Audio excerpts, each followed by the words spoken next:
Antik dünyanın bilinen en kadim savaşçıları Spartalılar olmuştur.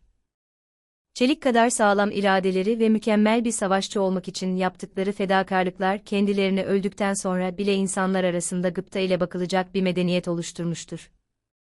Diğer antik Yunan medeniyetlerinden farklı olarak tarihin tozlu yapraklarında eşi benzeri doldurulamaz bir yer edinmişlerdir ve yine diğerlerinden farklı olarak kendilerini felsefe, edebiyat, müzik gibi gelip geçici zevklerden izole ederek bunu başarmışlardır.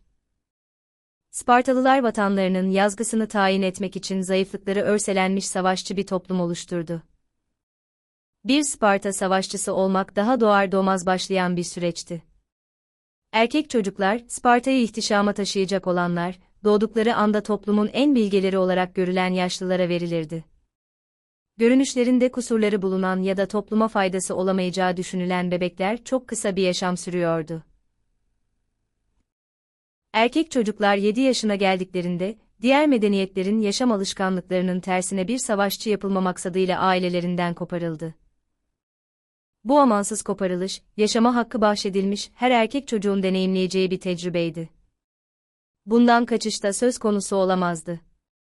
Erkek çocuklar kendilerinin uzun yıllar zorlanacağı, yaralanmalara sebebiyet verecek ve hatta ölümlerine neden olacak eğitimlerine başlardı. Spartalı savaşçılar kalkan ve mızrak ile akla hayale gelmeyecek bir bütünlük sağlayıp hoplit olarak anılan savaş birliğini oluşturdu. Kalkan ve mızraklar Spartalıların falant adı verilen savaş formasyonunun merkezindeydi. Bu formasyon, hoplitlerin yan yana dizildiği ve kalkanlarını önde tuttukları sıkı bir dizilişti. Her hoplit, hem kendi kalkanını hem de yanındaki askerlerin kalkanlarını koruyarak, düşman saldırılarına karşı etkili bir savunma oluştururdu. Mızraklar, bu formasyonun ön cephesinde düşmanı uzak mesafeden engellemek için kullanılırdı. Bununla birlikte kılıç, balta ve ok kullanmayı da öğrenip, talimler yapıp bunlarda da ustalaşırlardı. Fakat antik yaşamda talih bir kahpe olarak görülüyordu ve türlü kötülükler ve engeller silahlarla her zaman aşılamıyordu. Bazen geri çekilmeyi, bazen beklemeyi, bazen de çevre koşullarını kendi yararına kullanmayı bilmek gerekir. Bu yüzdendir ki Spartalı eğitmenler, kendi vatanlarını koruyacak ve yükseğe taşıyacak olan çocuklara birer kukla olmaktan daha fazlasını öğretiyorlardı.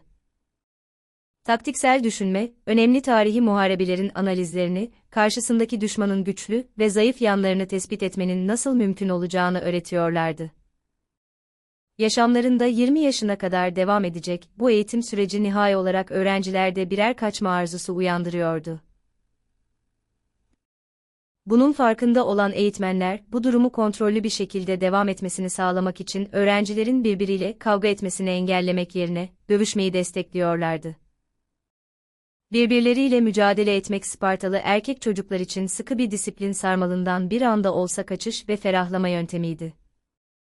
Savaş erkekler için o kadar önemliydi ki bu kabirlerinin hazırlanışını da etkiliyordu.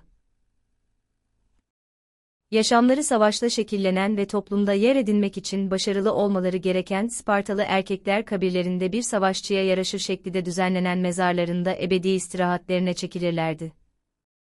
Yalnız savaşçı olsa da eğer cenk meydanında ölmemişlerse mezarlarına adı sanı yazılmadan gömülürlerdi. Böyle bir ortamda yaşama sonucu savaş çıkarma ve yeni topraklar işgal etmek olan görülüyordu. Nitekim bunun bir sonucu olarak Spartalılar komşu olduğu diğer Yunan toplumlarını tehdit ediyor ve işgal girişiminde bulunduğu yerlerde muzaffer olduğunda halkı köleleştirip günlük işlerini yapmaları için onları zorluyorlardı. Spartalı savaşçılar Yunan kültüründe Olimpos'ta yer edinen tanrılar içinde en çok Ares'i el üstünde tutarlardı.